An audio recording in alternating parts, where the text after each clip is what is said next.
Happy New Year, poker peeps! Sky with Smart Poker Study.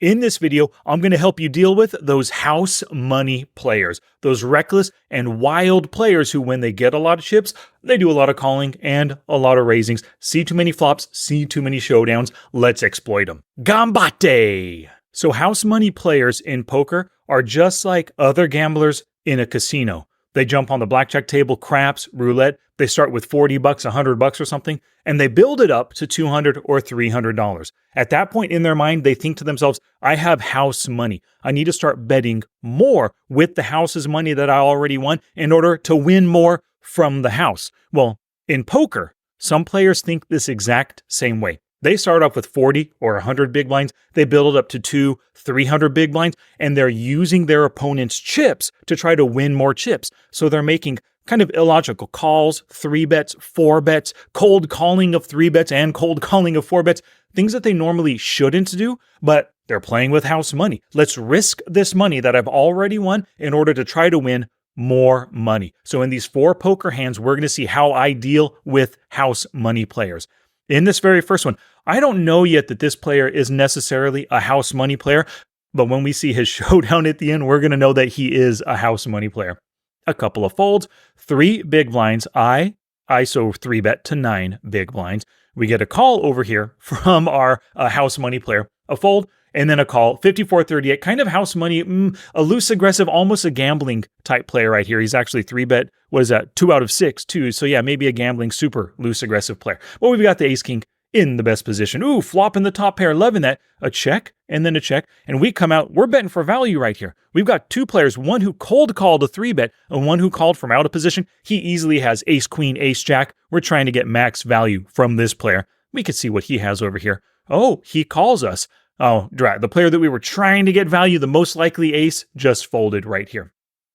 Pot 64 big blinds, a 7 hits, doesn't scare me at all, right? He goes all in. Well, I do have 2 pair with the best kicker right now. If he does have ace queen or ace jack, I'm beating him. I gots to call, right? And then the 9 hits doesn't change anything, and I show my ace king. He shows his queen 7 offsuit. Yes.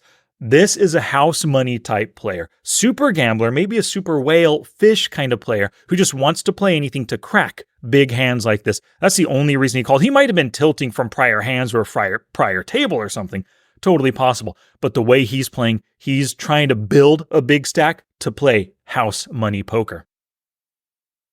So this one, we open raise to 2 big blinds. We get, a small 3 bet to just 3 big blinds and min 3 bet. In a spot like this, 57-33, he's been 3 betting. He's a 36 raising first and 38% calling. He's another kind of gambler like we just saw the other player, just playing way too many hands and playing a lot of them aggressively. And when they make this kind of bet, he doesn't necessarily have a house money stack just yet, not like this guy over here, 359 big blinds, right? But I am now leery that I am up against a player who might be like the other one who could call a big re-raise that I'm about to do with a hand like queen 7. Couple of folds. Oh, and then a call, 12-12. He's playing with house money. It was a pretty cheap call. Maybe he just expects me to call as well. And then a call over here. So I decide to make it 18 big blinds, trying to get max value, 6xing his bet. And I got 2 other players in, right? This is a pretty good 4-bet squeeze right here.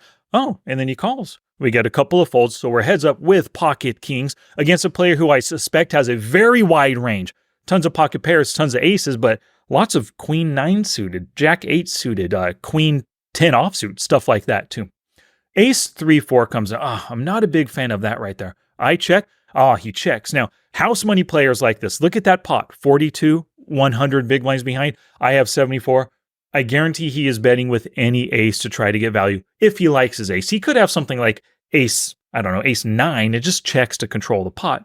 That's possible. But I do think I'm ahead at this point. But I check again. Hopefully he checks and lets me see a free river. Oh, he bets only 4. Once again, that's the kind of a sign of a crazy gambler, house money type illogical player, making bets that just make no sense at all. So I just call him right there. Super cheap to do it, right? I only have to win 8% of the time, 1 out of every 12 to make this call, and my kings might be good. I call, and then the river comes a king of spades. I bet full pot right now, drat, and he folds. That's a bummer. I missed out on value when I hit my set. I do think I overbet. I should have tried to get some kind of value, bet even, 12.5, 1/4 pot to try to get value out of a jack who bet just 4 big blinds right there. But we can go back because this is ignition hole cards with the hole cards exposed 24 hours later. We can see that he had the queen jack offsuit. So absolutely, even though he didn't have a house money stack yet, he's a house money thinking kind of player. And we explain like we bet big with that pocket kings to get value out of players like that. Couple of folds, we open with queen 10. Anytime I sit down at a table, I've only been here for 2 hands, but anybody on my table who has a huge stack, potential house money player. He 3-bets to only 6. What a tiny 3-bet. If he's bluffing, it's not enough to get me to fold. I call. And if he's betting for value, I don't think he's getting the value that he wants. This bet size is just way too small, even though it's heads up at this point. So I call, whoa, flop and trips, he checks, I just bet small, right? He bets small, he re-raises small. I just want to send the message that I might have just anything here, ace high, pocket 4s or something, just trying to bluff him off. But also at the same time, trying to add some chips to the pot, because if he's a house money player, he could give me a ton of value with a far inferior hand. He calls, okay, the 4 comes, doesn't scare me. I'm going to bet a little bit bigger, but still just less than roughly a 1/4 pot. I'm trying to send the message that I do have weakness. I want this house money player to raise, because as we've seen already, they raise with just really weird, weak hands out of nowhere, trying to bluff you, trying to use those chips to win the chips that I've already committed to the pot. And he makes it 15. Okay, sweet. I min re-raise because I just want to make it the easiest call in the world for him, or maybe even the easiest shove over the top as a bluff. Because I min raise, I have 65 behind. He might think that I'm scared to risk the rest of that. I would love it if he shoved here. He didn't. He just called. But that pot is 69. We've got 65. And the 3 comes, giving me, a nice full house right here. He checks. And now I bet 13. Like that prior hand, I think I overbet. I was trying to get too much value. But in a spot like this, you bet small once again, it sends the message that we are trying to bluff him. He might believe that. He might pounce on us to get us to fold.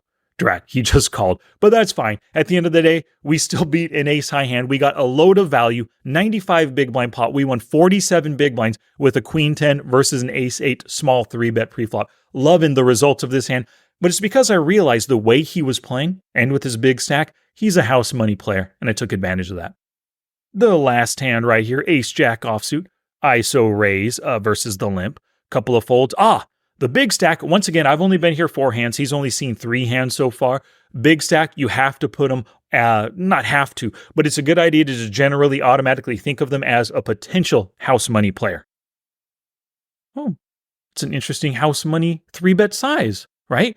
If he has pocket aces, kings, or queens, he's not getting the value he wants. If he has 10-9 suited, he's not getting the bluffs that he wants right here. Very fishy bet size. It's a better indication that he's a house money player when you add it to that stack size, or when you think about those 2 ideas in conjunction. And then we get a call over here. Okay, I elect to 4-bet bluff because I know he's a house player. He can call like we've seen those other players with queen jack and ace 8 offsuit, stuff like that. It's very possible that he can call with something weaker, but I'm also making it a size that just should convince him just to fold all of his weaker 3-bet trash right now. Picking up 22.7 big blinds, it's a really good result from 4-betting ace jack offsuit. But he ends up calling, and then we get a fold. Okay, we're heads up. I hope I hit an ace right here. But a hard to hit 10 high board is just as good. He checks, we shove, and he ends up folding. We take this pot down after building a good pre-flop pot, and let's see actually what he had. Yeah, king jack suited. I cannot understand calling that from out of position versus an unknown player who made it over 4x his size right there. So when you face these big stacked players, or you face players with statistics and tendencies that kind of tell you they're gamblers or just crazy whales or house money type players, be ready for them to make crazy calls with really wide ranges, at least pre-flop. Also, some of those really strange kind of like 3-bet and 4-bet sizes that are just off and not getting the value or not getting the bluffs or not winning the pot like they want to with their bluffs as well. Get ready for that and be prepared to challenge them. Definitely, when you hit a good hand, get value while the getting's good. Bet, bet, bet, because they are able to call with worse. And then in spots like this one right here with the ace jack, when you just hit absolutely nothing, but it is a hard to hit board, You've got to come out firing. Do not check behind and just let him fire on the turn and push you off the hand. Well, 2024 is coming to an end. If you're watching the video on the day that I released it, New Year's Eve 2024, tomorrow, 2025.